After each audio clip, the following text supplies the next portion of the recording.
Episode of Sports and Songs podcast. We're on season number 4. This is episode 28, the sports edition, Andy. How you doing? Good. How are you doing? Doing well.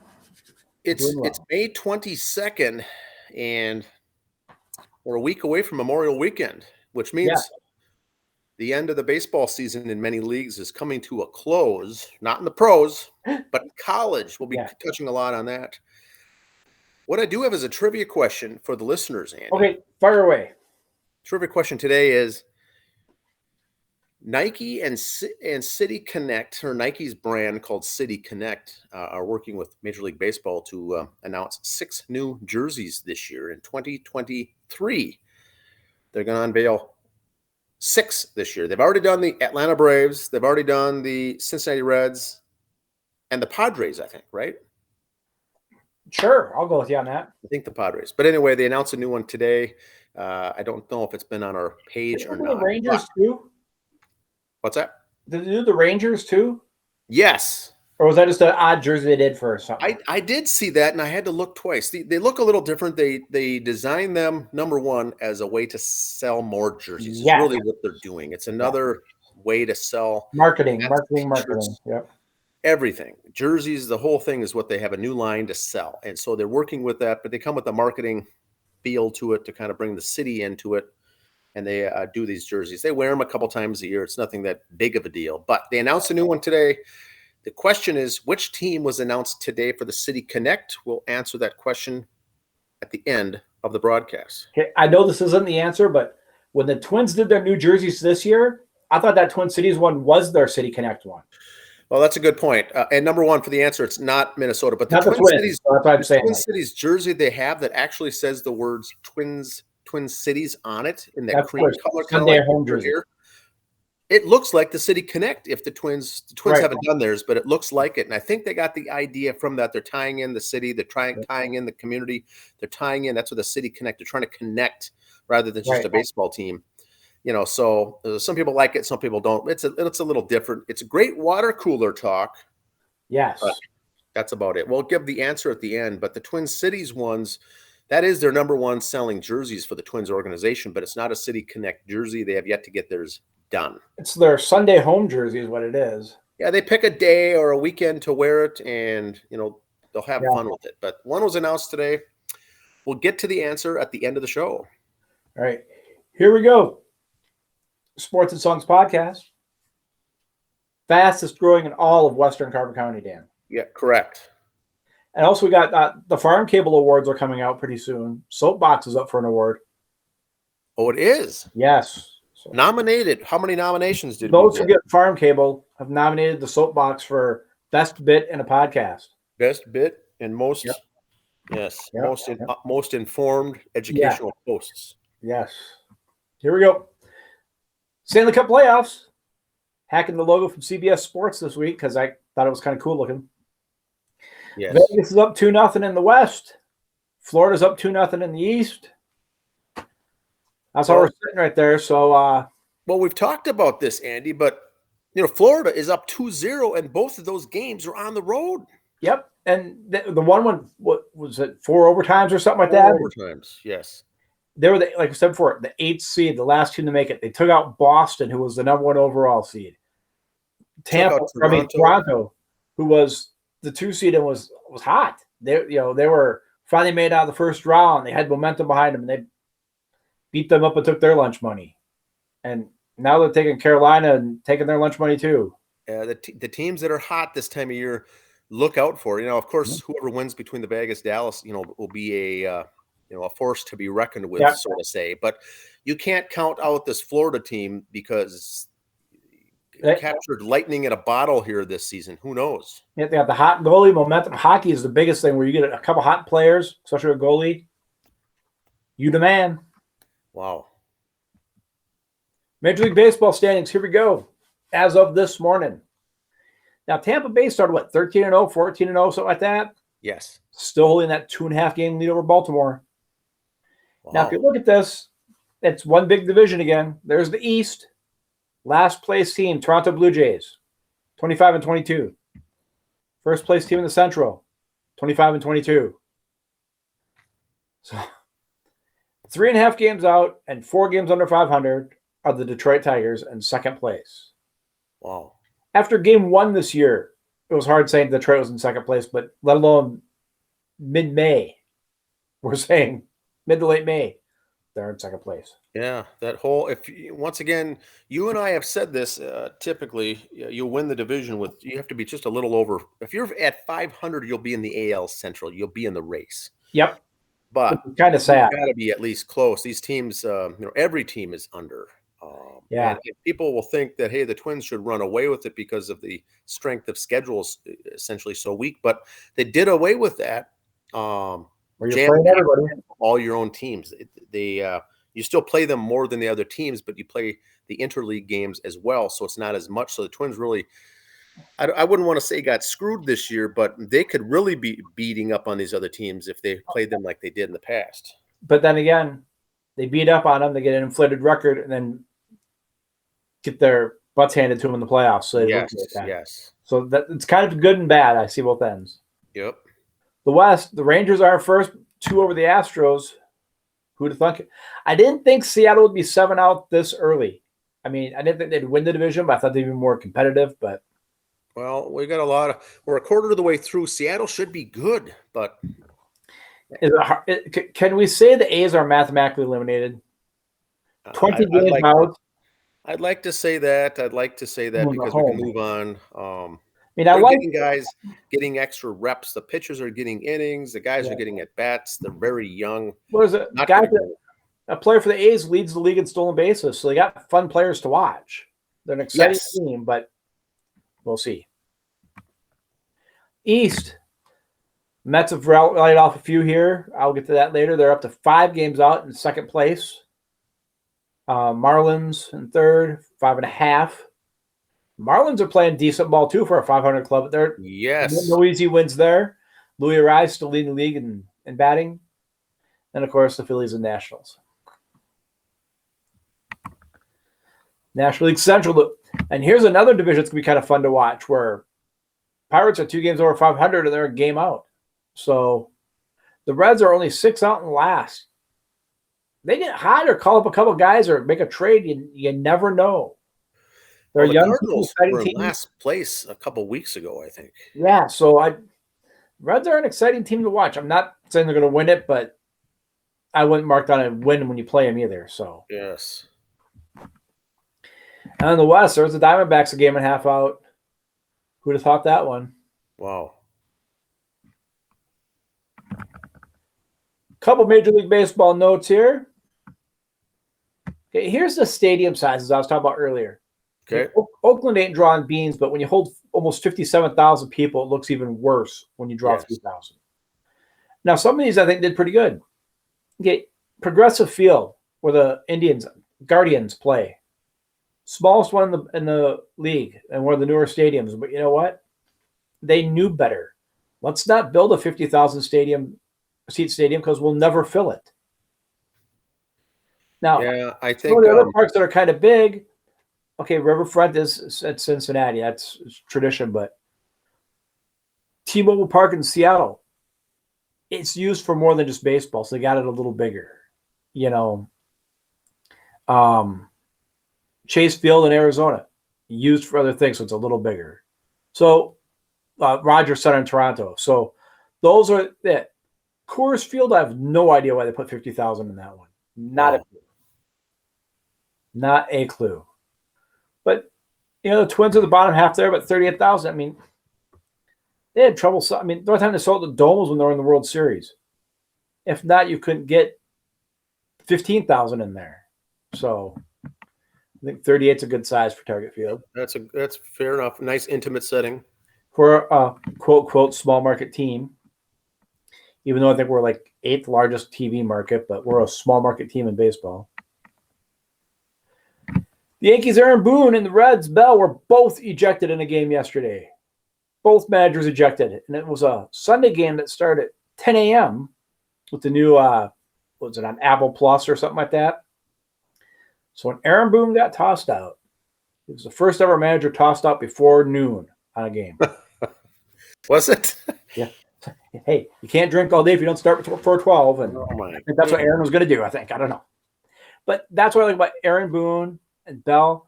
They're the old school managers where they're going to get tossed. They're going to come out and bark. Not that it's excitement, but it's kind of like the fight in a hockey game. You look for it. It's kind of fun. Shows they got their players' backs, as they say. Yes. I just don't like the fact managers don't wear uniforms anymore. They'll got T-shirts on or jackets or something. Yeah, they all have numbers. They're on the roster, so it's just so strange. Yeah, they wear that. Our stat of the week. Okay. It's kind of a rip of a stat, but it's a stat. George Brett went 0 for 6 on the 21st of May back in 1980. The drop is averaged to 247. Over the next 68 games, he hit 459. He ended up batting 390 that year in 1980. Oh, yes. But here's where our issues are, Dan. He only played in 117 games because of injuries. He had 449 at-bats. Okay. One good thing, though, here's where he stood at MVP and All-Star and all these other votes. Yeah, he hit 390 in 117 games. But he had 118 RBIs in 117 games. Wow. That's a lot. He missed from June 10th to July 10th at the All-Star break with an injury. And then he comes back from that and proceeded to have a 30-game hitting streak. And then he missed 10 games in early September and hit a big slump, like a 2 for 20, or a 7 for 29 slump or something like that in September to really drop him down. But he missed a lot of games. He missed about a month plus of games. So was it, yay, good for you, you hit 390, or 449 at-bats? I mean, excuse me, I thought you'd have like 502 to qualify for batting title or something like that, or so many at-bats per game played or something. But it's number of plate. It's at the old 3.1 plate appearances. Plate appearances. Yeah. I think that's what it is. So he must have been close. Yeah, so that's my yay, congratulations, you did it, George, but yeah, you did it. Gary Sanchez, ex-Twin, has been signed by the Mets, did his time in minors, and has been called up.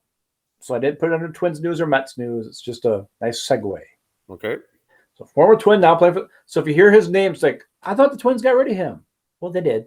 The Mets picked him up, and he's called up. We'll start with the Twins. It's the little thing I had on the Twins here. I've said it once. I'll say it 1,000 times. Kirby Puckett is the second greatest Twin of all time. Yes.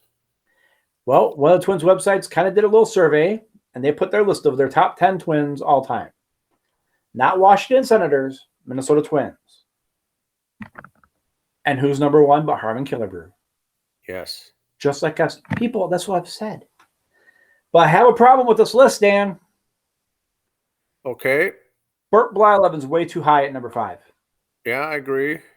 Bob Allison could have been on the list. Brad Radke. If just saying, if you got Viola and Santana on there who weren't here for that long, you're putting Blyleven who wasn't here long. How about Rick Aguilera, 254 saves? Joe Nathan, 260 saves. Just saying. Could have had some other guys on there besides Blyleven. So I think this was an online chat. They did a poll, kind of a poll like Twitter. So people just jump on and just vote for people. So this turned out to be, it looks to me like this is more fan favorites. Right. There were, like I said, Bob Allison's not on here. Yeah. This is not but it says top Twins of all time. And I think the wording could be better. These are top favorite Twins, because if you're going the organization, then Walter Johnson should have been number 2 or 3 on there. Yes. So I did look up Mets ones. And there's so many different ones from, again, different radio stations, different writers, because New York has a lot more beat writers than Minnesota does. Also, everywhere from Gary Carter being 4th to not making the top 20. So, really? So it's a pretty diverse group over there at the Mets fans. So we'll cover that one day. I'll give them.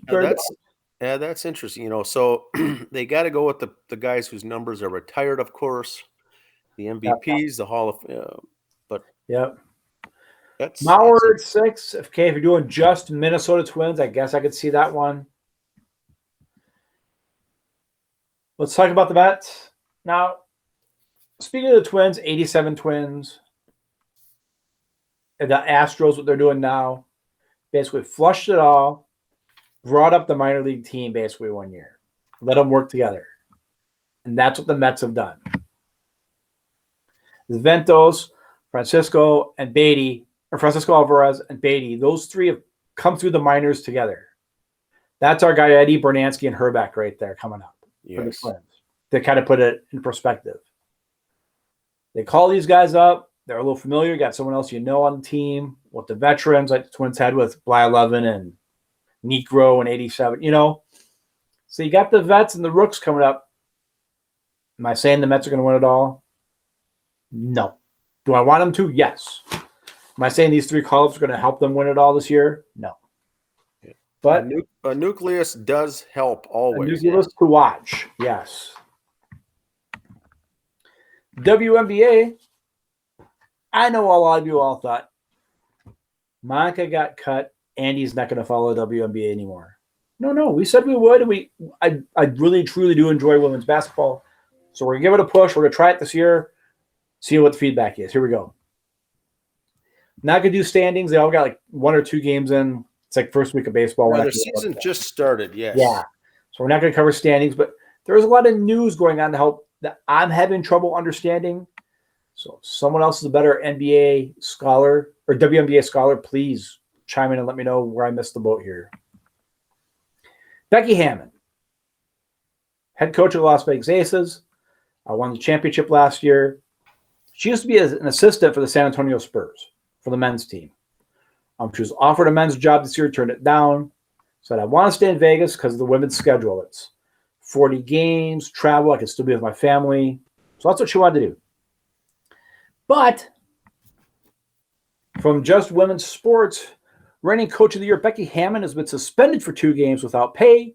And the Las Vegas Aces lose their 2025 first-round draft pick as a result of a WNBA investigation. Dun, dun, dun. I'll kind of paraphrase here. They had a gal who they were going to get rid of, pregnancy issue with her. She was saying she wasn't given right information. It was kind of a she said deal. Yes. From what I've read of it all, and you can read it all right here, go to Just Women's Sports and find it out. I've always I don't want to say afraid. It's been hard for me to understand that rule for women's sports.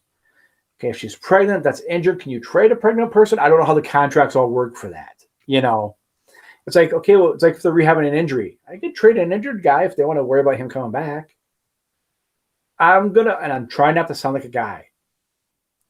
Are they going to come back the same player after a pregnancy or not? You don't know. Complications, something could happen. It's like rehabbing an injury. Yep. I assume. Turnaround time, come back. I don't know, but something happened in that aspect of it all. They didn't say they did nice.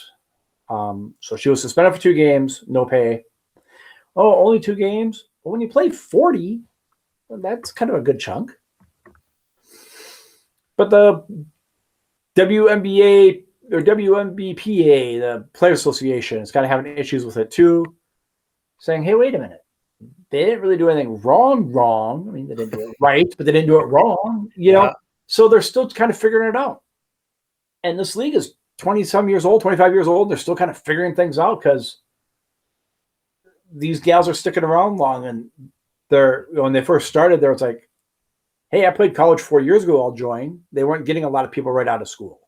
Or they're getting European players who already had the family.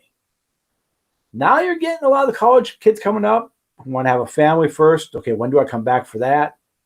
Can I play a year, take time off? How those contracts are worked again, I don't know.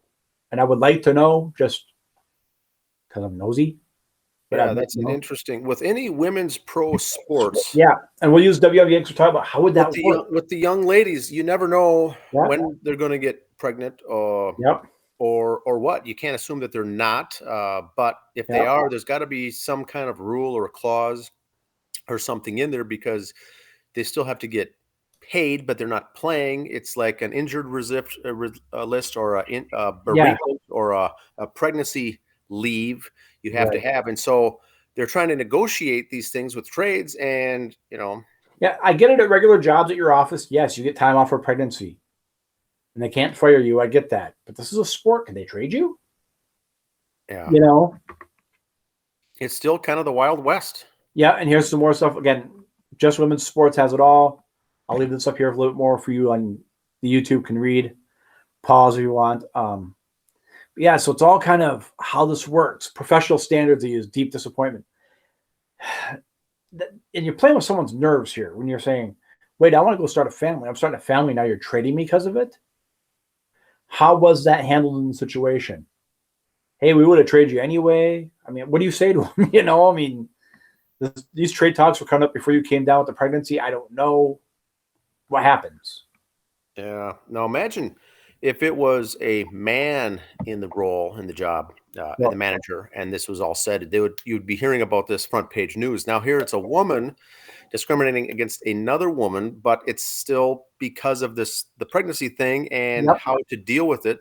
And like you said, there are no real right or wrong answers. Did they do anything technically wrong or not? Right. So that, and again, I'd love to learn more about this to really understand. It's very interesting. Also in the WNBA, here's one of many quotes from the gals in there. We need more teams. These girls deserve to be on the roster. You have 12 people on the roster. They want to expand to 14. We've talked about here before how the WNBA just isn't making the money to do that. So what happened again from Just Women's Sports, they had 3 rounds in the draft. So that's 36 girls were picked during the WNBA draft. Of those 36, 15 were cut before the opening day roster. Okay. 144 spots available.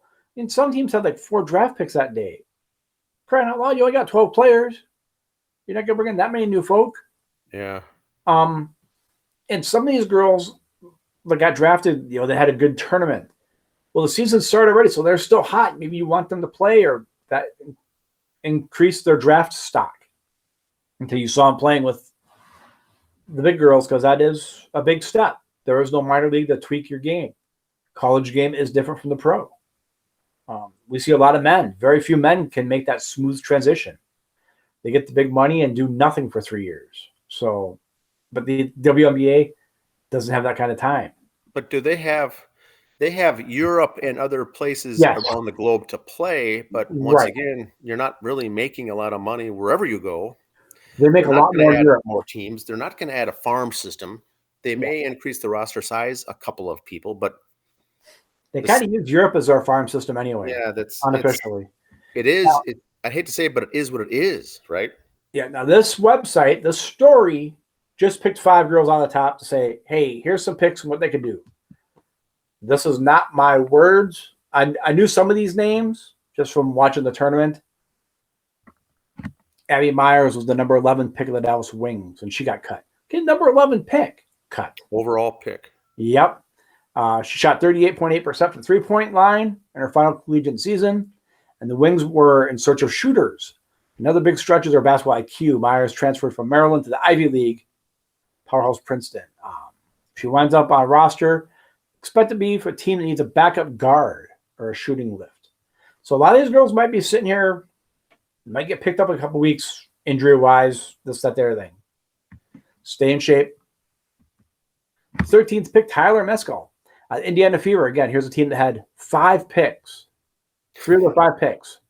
So, this poor gal, she could play spot minutes for a team with dominating bigs, but needs shooters for space on the floor.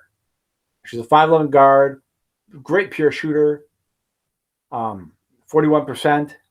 But again, 1 basketball, 12 players.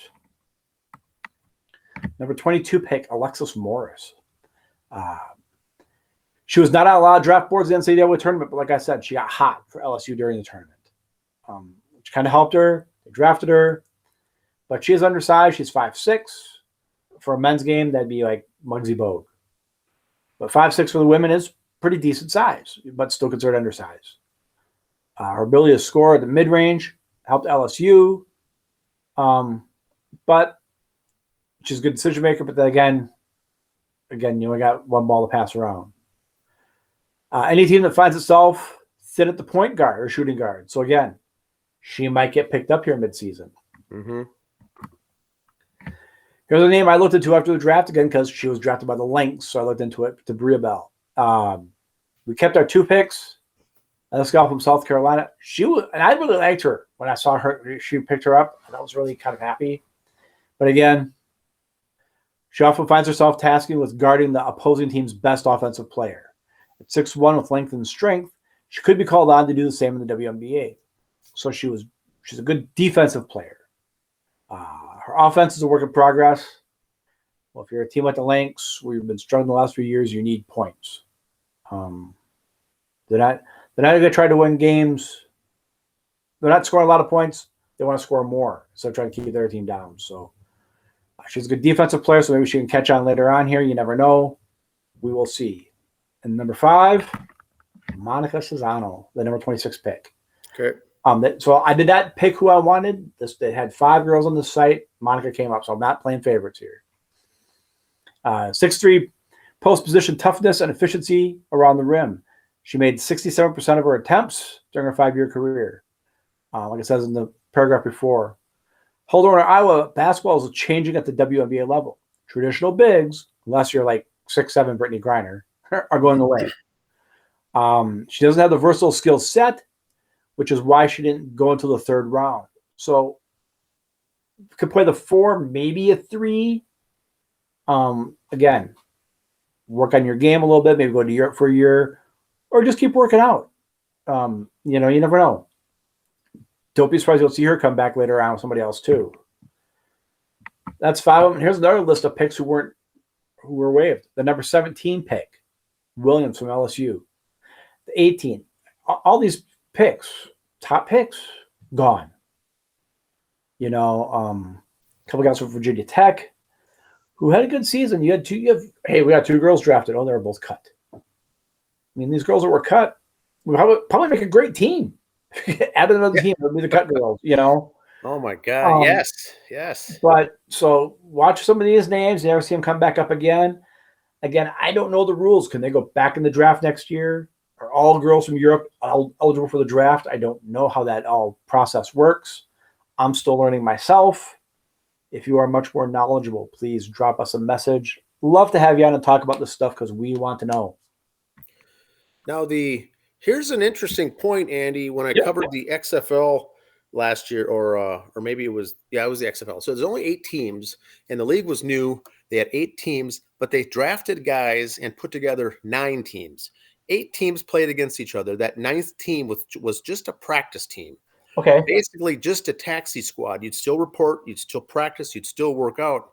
But then the rule was, as injuries happened in the league, those teams their only pool of players was from this 9th team. Okay. They couldn't go outside and get a free agent. They said, your next pick has to be here. So this is the JV, this is junior varsity. You have to pick from who's available there. Who do you want? Because here's the total population of who's down there. But they still practice. So that was a good point that you made by saying this team, this could be its own team. And maybe that's something they do in the WNBA, have a practice team squad or something, still pay them a little. And then as there's injuries and things happen, you're not working out on the side hoping you get the call. Yeah. If you're on this team that you would potentially get the call. And if you're not on this team, you're never, ever going to get the call. Maybe because of travel reasons. Yeah. An East Coast. That's an interesting thing. So, yeah. And once again, for girls out there wanting to play basketball, it's great to play in high school, great to play in college. It's fun. It's athletic. It's everything else. But your potential, your chance to make it pro is so slim. And so keep in mind when you go watch the pros, the WNBA, you're watching the elite. Doesn't even matter what team you're going to see. The best of the best. The 2 worst teams in the league. The talent on those 2 worst teams, if you go and play and watch them play, is tremendous. That's how good these gals are. And with the WNBA, if you want to have practice squad teams, have an Eastern Division and Western Division team because of travel. They kind of hang out in the there's options I'm sure out there. Yep. And these are some of the best college players this last year. I mean, the cream of the crop, and they're essentially unemployed is what you're saying. And that's what the tough thing is. It's not, these are not average, mediocre players that are being cut. These are elite performers on the big stage that can't even make it to the WNBA. nice segue. Speaking of elite performers, Brittney Yes. Griner made her home court debut, her second game. It was ESPN's most watched regular season game on the cable in 24 years. Just short of 700,000 average viewers. It actually peaked over 1 million at one time. Wow. Now she had played a game before when they were in LA. So this was been her first game on ESPN. Good and bad on this. I think a lot of people watched just out of out of nowhere. I want to know personally, did people watch to see what she was going to do? What kind of reaction she was going to get? She was going to get cheered. She was going to get booed. It was her home opener, for crying out loud. Yeah. She was going to get cheered. Was she going to come out and do whatever? Who knows? I'm glad people watched. I'm glad they had over 1 million viewers at one time for this. Grow the game. I totally love that part. What kind of bugs me a little bit, not enough for a soapbox, but bugs me enough is why the interest now? Oh, because you heard her name. Now you want to see what this is all about. What's it all about? Let's see if she's still rusty. Let's see if she's still good. Watch the highlights on YouTube the next day. You had to tune into the game on ESPN that night. It was Phoenix, too, so it wasn't like it was a New York primetime game either. So, but congrats, she's back. She's got the rust knocked off. She's the same Brittney Griner she was when she left. So I'm glad she's back. I hope to do more than just televised Brittney Griner games, though. Yeah, but yeah. Ratings are ratings, and whether your name becomes famous for something good or bad or whatever, people will watch. And so the WNBA really lucked out here and kind of hit the jackpot with all these viewers because of a kind of a sad situation. But you saw that she was getting support from the league when she was gone. Yes. So it's not like it was they came back from a DWI. What kind of reaction are they going to get? Okay, then I could see 1 million people watching going, okay, what's going to happen? They're going to cheer the guy coming back. They're going to boo him because they're drunk, whatever. Who knows? She had the support already, so you knew it was going to be a good thing while they were watching. They weren't watching her to fall on her face. Yeah. Now, Martina Navratilova. Yes. Big Marty, as Pat Royce used to call her. We said earlier this year, Martina was diagnosed with cancer. And while she was in Rome this last week, she said she is okay after being diagnosed with throat and breast cancer. What basically happened is she got the Golden Racket Award in Rome, did some interviews while she's there. Doing all her therapy, her this, that, there thing. 66 years old. She had the throat cancer, and while she was waiting for tests for that, found out she had breast cancer. Okay. So things are going good for her, so great. As far as I know, she's cancer-free, she says, but we all know you really never are. We've known enough people with cancer that it comes back. Let's just pray Big Marty's good and healthy. Kind of, she was fun watching her and Chris Everett play as kids growing up. One of our first insights to women's sports was Martina. Yeah, very talented. Yes, very talented woman. So let's see her be healthy and very knowledgeable of the game. She's always fun to watch when she does commentary. Which brings me to my homework assignment. All right, I've got my pen and paper handy. Following big Martina Navratilova's big news and everything else. As much as you may hate doctors, as much as you may hate insurance, as much as you may hate having to burn a day off of work, go get your physicals, go get tests, and get tested for cancer. Yeah, like you said, she went in and got tested, and they found something. She was running for throat issues, and they found out, breast cancer too while you're at it. So indirect. So as much as you don't like insurance and the paperwork and everything else, sign up, get it done, and do it. That's your homework. Sooner the better. Yep. Which leads me to the soapbox. All right, I'm ready. All right. It kind of goes back to the Brittney Griner a little bit, but that same topic. The NBA. Okay. So watching one of the, I'm not going to throw anyone under the bus, I'm better than that, but one of the Alphabet Network's morning shows on a Sunday. Sitting here having breakfast with the bride and intern Abby, and LeBron James and the Lakers are down 3-0. LeBron James and the Lakers are down 3-0. Can LeBron come back? They didn't mention the Eastern Conference Finals. Didn't talk about the Stanley Cup. It was all LeBron. I remember in the 80s, in the 70s, early 90s watching basketball. They talked about Jordan, Olajuwon, Ewing, Barkley, Bird, Magic, Kareem, Pippen. They talked about everybody else. Dr. J. All of them. Now it's LeBron and that's it. There's other guys in the league that are doing a lot better than him. He did not get one MVP vote this year, but yet it's all LeBron. I think that's kind of my distaste for the league so much is you got how many hundreds of other guys playing this game, and the casual fan back in the mid-'80s could have named you 5 NBA players. Can anyone do that now? Name 5 active NBA players? Go down the street in the 80s, they probably rattle off 7 or 8. Now, I don't think so. I don't think they can name me 5. And that's where I just kind of I got a problem with ESPN and them because it's always them. It's always him. It's like, who cares? There's other guys. Let's watch the league. You got how many talented players that are beating LeBron, but we won't mention their names. We'll say, oh, he's down 3-0. Well, why is he down? Who's having the great series? Who's beating him? Jimmy Butler's having a great series with Miami Heat right now. Didn't hear that at all. That's my problem. And now my new closing one, Dan. That's my problem. You know what? I have spoken. I like it. Now, I've got a piece on that. Now, Andy, we've talked about this, the NBA, the NHL, and we talked about the upsets and things like that. The listeners have got to remember, too, that the Lakers were really the 7 or the 8 seed coming out of the West. Yeah, they had to win the play-in games to get in. So they weren't even as far. Shouldn't even have made the playoffs in my book. Now they won a couple of rounds. They're in the conference finals. Yep. I don't want to say they have no business being there, but they really don't. So when the news, Andy's right. When you hear the nationwide news, the media talk about the NBA, they're focusing on the Lakers and LeBron. That shouldn't even be in the conversation. They are one of the more poorer teams out there. Right. And there's a lot of good teams, a lot of good players, and that should be what's on the front news for the NBA. A lot of good things out there with the games and some of these talented teams, talented players, very good teams, great coach teams, and yet you're spending all your time talking about a number 7 seed Lakers. It's just, I don't know why they're in the conversation. The coach for Miami. I agree. Miami. He's going blank on his name right now. This is the 7th time in his coaching career he's up 2-0 in the playoffs. I didn't hear that mentioned on the morning show the other day.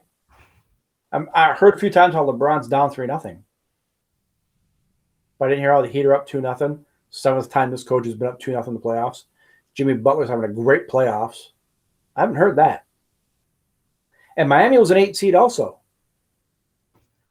But so let's give them some love, but we're not hearing that. The hockey the Florida Panthers in hockey are blowing through as the 8 seed, and they won't mention that. Yeah. So, there. I have spoken. It's interesting. It's all about the talking points, and they only have X number of minutes to talk about the sport. So they get together at a pre-production meeting and say, hey, let's focus on these talking points, and we don't have time for the rest because we got to make it quick. So LeBron rises to the top. We've got to talk. I'm sure that's how it comes out in the meetings to say, what are we going to talk about? But it does get over the top sickening when there's other things that are to talk about, that are other good things. Now, one thing we didn't cover, Andy, is a little amateur. No, we'll call it college baseballs. It's World Series time, college baseball. The Division I World Series is the playoffs are about to start. The brackets, everything is about to kick off here in a couple of weeks. But the Division III baseball also. These are some talented guys on Division III. You don't hear about the big names. You don't hear about the big teams, but this is pretty big stuff. They're down to the final Sweet 16. And sad to say, there's no Minnesota teams left in the Division III. Bethel got beat out. Bethany Lutheran won the UMAC. They got beat out, so they're both out. There's no Minnesota teams. St. Thomas has had good runs in the past. Usually some, Crown College has done well. Yeah. And so now we're with no Minnesota teams. Now, if you're following it, follow the Wisconsin teams. There's 2 teams in the Sweet 16. La Crosse and Stevens Point are in the Sweet 16. and that could be good to watch. That could be fun. Now, once again, it's Division III. It's the lowest they go. There's no Division IV, so that's the lowest. But it's not talented guys. It's very good teams and players to watch. Now, Division II is much similar to this. It doesn't make the news, doesn't make the headlines, but they're down to the Sweet 16 as well for Division II. They just wrapped up this last weekend. They're down to the 16 final teams. Local teams. Let's go over the local teams. Yep. St. Cloud made the NCAA, but got beat. They're out. But guess who's still in it? Mankato State, Minnesota State Mavericks are advanced to the Sweet 16. Yep. And local team, not in Minnesota, but local, Augustana has advanced to the Sweet 16 in the NCAA for Division II. Now, this is important for two reasons. Number one, good for them. Yay, rah, rah. It's fun. It's exciting. Those two play against each other. Yep. The Mavericks of Mankato will be taking on Augustana in a best of three. Nice. They'll be playing against each other. So a lot of these kids, they know each other. It should be fun to watch. Now, the head coach from Augustana is Tim Huber from Belle Plaine. Local guy, manages, very successful head coach over there at Augustana. A lot of kids from Minnesota go there, very successful team. They'll be taking on a historically good Mavericks team. Now, the reason I bring this up, yes, it's fun to watch. It's fun to follow. But if you follow town ball baseball, the early games in town ball don't feature any of the college kids. And we've talked about this in the past. It's kind of fun to watch some of these early town ball games because it's typically the guys in the field are the starters or the new guys. They don't have the explosive talent until the guys from college end their seasons. Yep. So the bad thing about St. Cloud getting bounced and getting out, well, it ends the season for Luke. Now, St. Patrick's, one of their top starters is Luke Tupy, who's thrown a couple no-hitters for St. Cloud last year. Top pitcher, they now cha-ching, get him back for the Irish sooner because they're not in that next round. Yep. Now, some other DRS guys that play for the Mavericks, which means they're not going to be eligible to keep coming back. Nathan Berg is with the Mavericks in the DRS. Ryan Fregis, also with St. Patrick, in the DRS. Big quality impact players that will be another week yet before we see them on the diamond because they're, luckily enough, they're with the Mavericks playing in the tournament. Right. Corey Koski's son is at Augustana, so he cannot be playing for the Loretto Larks along with his dad, Corey. He's playing for Augustana against the Mavericks. So the longer you make it, the farther out you're still playing. You can't be playing. Corey's going to watch it. Both. You got to be one or the other. So they got to wait till the season ends so they can join up with the other team. Go ahead. And Corey's going to go on and watch his kid play too, so he's not going to be there. Yeah, Loretto wants to go watch his son really good last year. Made the state tournament in Class C. Loretto Larks are a very good team, and they're in that North Star conference. So Corey, the dad's going to be, of course, watching the son play at college. You're going to be missing a couple of those guys. So if you're on the list to go see a Loretto game, it's going to be a couple of weeks before you see the Koski family out there. Crow River, Drew Hedke is on that Mankato State team. He pitches in the Crow River. I think it's Cologne or Plato, a top quality starting pitcher here in the Crow River. Still one more week to go with the Mavericks. If they win, it's going to be another week. So that's what goes, the give and take. If you're watching town ball is secretly you're hoping these guys lose, so they can come and join your team, but you're also cheering rah, hoping they advance for their own career. It's fun. And they'll take a week or two off too, so they're fresh coming into the playoff run. Yes, and so it's fun, and so their schedule depends on this. But if you're a veteran on the team that doesn't get much playing time on these town ball teams, you're hoping these young kids keep playing, they keep advancing. You'll get a few more bats, a few more innings pitched on the mound in town ball because in a couple of weeks here, all the rosters will be loaded full, and the old guys that are long in the tooth with the gray hair sitting on the bench will be doing just that the rest of the season unless there's a injury or whatnot. But it's fun this time of the year because you don't know what team's going to show up in the town ball. That's what I've got. Now I've got a trivia answer, Andy. I got the answer to last week's question. Go ahead.